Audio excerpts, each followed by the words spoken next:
窗外大雪纷飞，冰天雪地，男人却躲帐篷里悠闲惬意。极寒之地中搭建露营秘密基地，独自一人带着狗子度过冬季。这天，男人驾驶着小车来到一片扭曲丛林。此时冰天雪地，正值冬季，非常寒冷。男人将狗子抱下车，决定在这里搭建帐篷露营生活。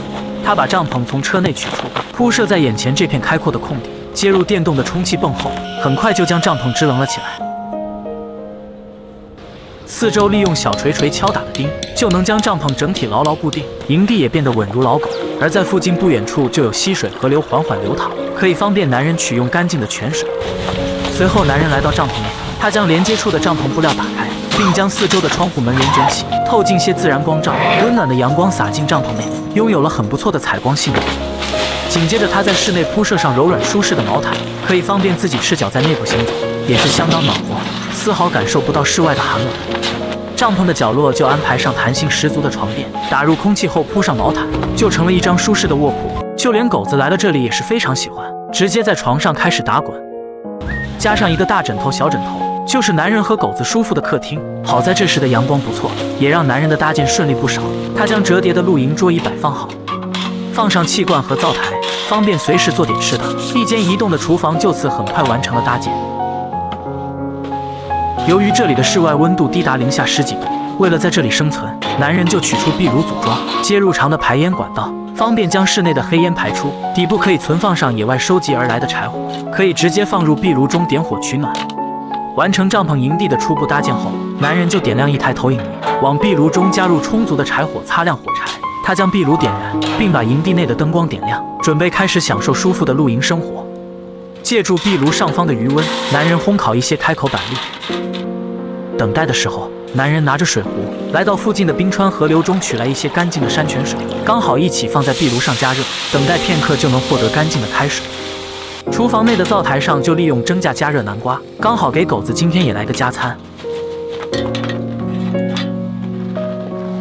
自己就坐在温暖舒适的沙发上，吃着热乎的板栗和咖啡，看着投影上的视频，躺在舒服的枕头上，惬意地享受一下此时的悠闲时光。看看电视，躲在温暖舒适的帐篷里，无人打扰，属实非常惬意享受了。大概这也是每个男人的梦想，和爱宠相伴，深夜烤着炉火，看看解压的视频。到了深夜，他便往壁炉添加了更多木柴，以备过夜用。随后取出电暖炉，加入充足的燃料后，睡前来个加餐，开始制作今晚的夜宵。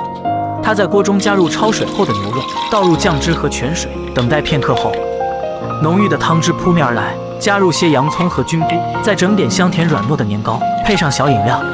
深夜一人独自享用，大概这就是夜里最美好的时刻。吃饱喝足后，男人便熄灭灯火，烤着电暖炉，早早躺进被窝里睡去。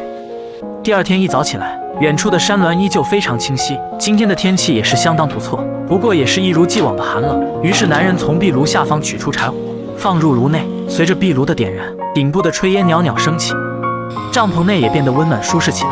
借助壁炉这一热源，泡杯热水，煮杯咖啡。